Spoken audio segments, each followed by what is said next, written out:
Olá a todos, obreiros, colaboradores, pastores e bispos, nesta manhã de domingo. Já estávamos com saudades de vocês, de estar aqui no Jardim das Oliveiras, no Templo de Salomão e com vocês aí na sua igreja.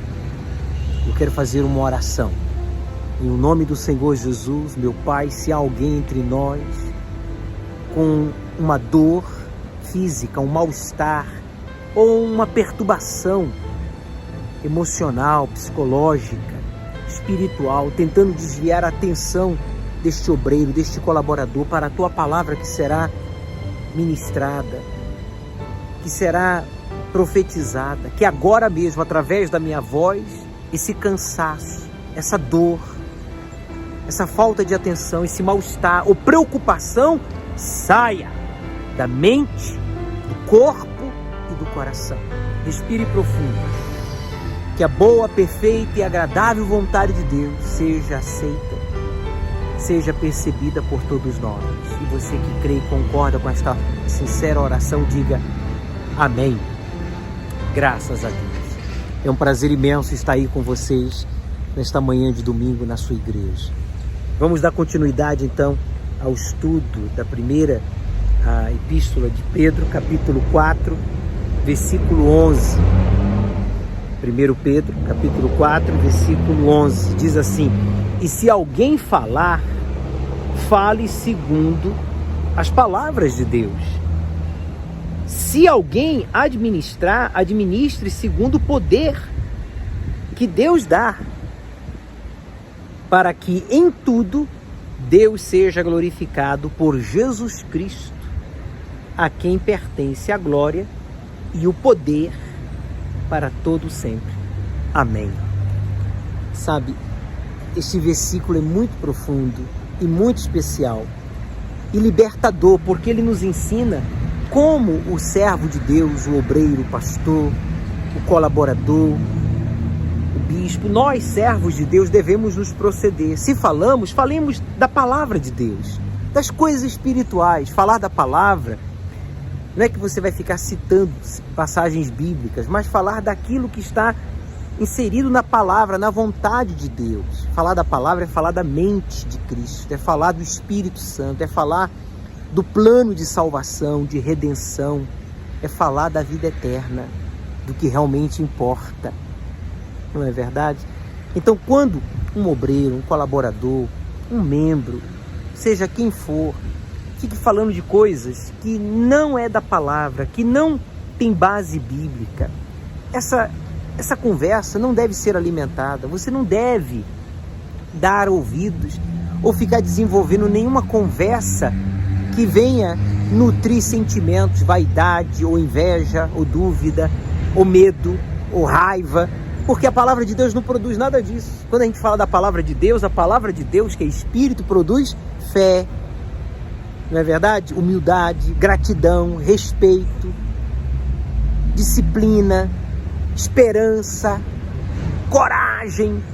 Então, sempre quando você e eu sejamos tentados a conversar ou ficar ouvindo ou falar coisas que não esteja na palavra, que não tenha um conteúdo espiritual, a gente deve evitar, porque está escrito aí: se falar, fale segundo a palavra.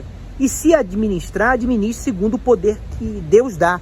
Quer dizer, ministrar cura, libertação, evangelizar, profetizar com autoridade. Se você vai ministrar, ministre com poder, com coragem, e não com medo, e não duvidando. Mas será? E se não acontecer? Meu amigo, a promessa não é sua, a promessa não é minha, a promessa é de Deus. A minha responsabilidade, isso é falar do que está escrito e ministrar ou administrar, como está escrito aí, administrar ou ministrar com poder, com autoridade, e tudo aquilo que também envolve a obra de Deus, como alimenta a administração, mas também ligado à organização, à limpeza, ao cuidado do templo, né?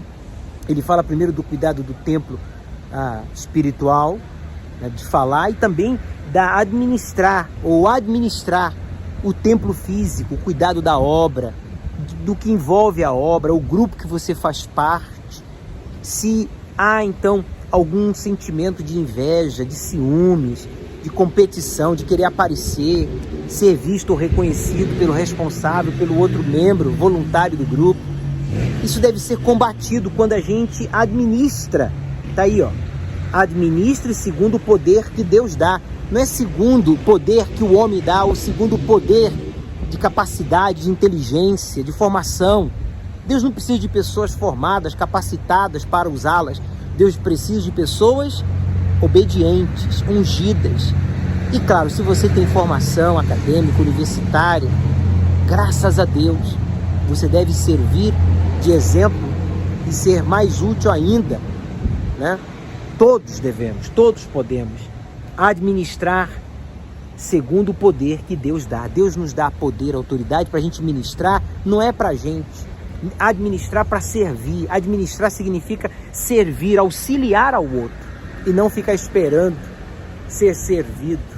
Administrar, resumindo, é você servir, é você dar, ser a própria oferta, ao invés de ficar esperando que os outros ofertem, ou sirvam, ou façam. Para que em tudo Deus seja glorificado por Jesus Cristo. Quer dizer, para que em tudo Jesus seja glorificado. Não é eu nem você, dele seja glorificado.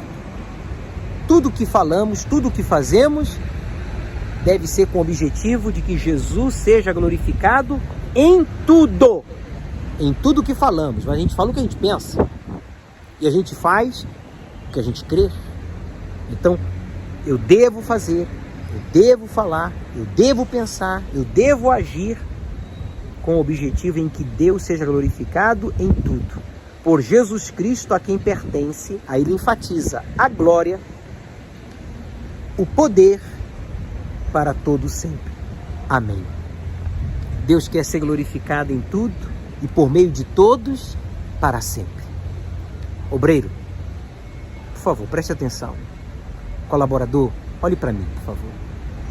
Bispo, pastor, Deus nos chamou e nos ungiu para glorificarmos a Ele no que falamos e no que fazemos, administrando, servindo, e tudo para a sua glória, porque a Ele toda a glória e poder para todo sempre. Tenha uma excelente reunião, um excelente dia de domingo, em família, na fé, porque Jesus está voltando e nos veremos brevemente, na IURJ ou nas nuvens. Até lá!